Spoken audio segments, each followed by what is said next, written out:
La rencontre consistait à recadrer les responsables des établissements privés laïcs, dits conventionnés, non homologués par l'Éducation nationale, et le réseau des écoles françaises, ce depuis plusieurs années. Il était fortement demandé à ces responsables d'établissements privés de se rapprocher de l'ambassade de France s'ils étaient intéressés à obtenir une homologation officielle pouvant leur permettre de se prévaloir de l'enseignement français.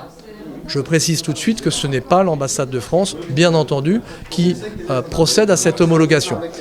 Nous sommes ouverts et nous avons déjà reçu depuis un an un certain nombre de ces responsables pour leur prodiguer tous les conseils nécessaires.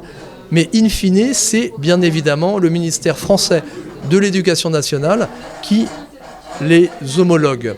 Une montée au créneau de l'inspection générale des services pour dénoncer l'arnaque vis-à-vis des parents d'élèves et adresser une mise en garde à ces promoteurs d'écoles exerçant dans l'illégalité. À Michel dira, nous on va dire plutôt que nous sommes des établissements pilotes parce que nous avons toujours pensé que la priorité pour nous c'était d'abord le programme gabonais. Les autres, ce qu'ils faisaient, ce qu'ils ouvraient les établissements de droit gabonais, faisaient le programme français et délaissaient le programme gabonais.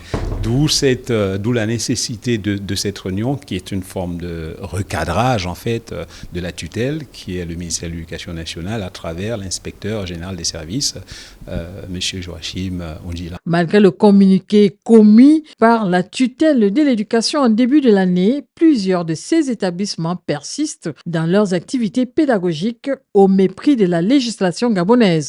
Voilà, pour le moment, il y a 11 établissements qui ont l'homologation.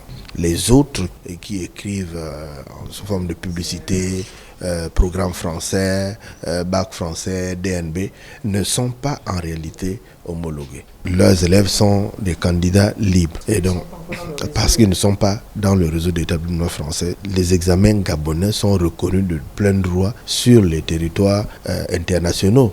Donc, passer le bac gabonais, ce n'est pas passer un sous-bac. Le but de cette séance de travail, mettre en garde les parents d'élèves sur la qualité douteuse des programmes dispensés, le profil des enseignants qui y exercent et l'obligation d'adopter désormais les programmes de l'éducation nationale.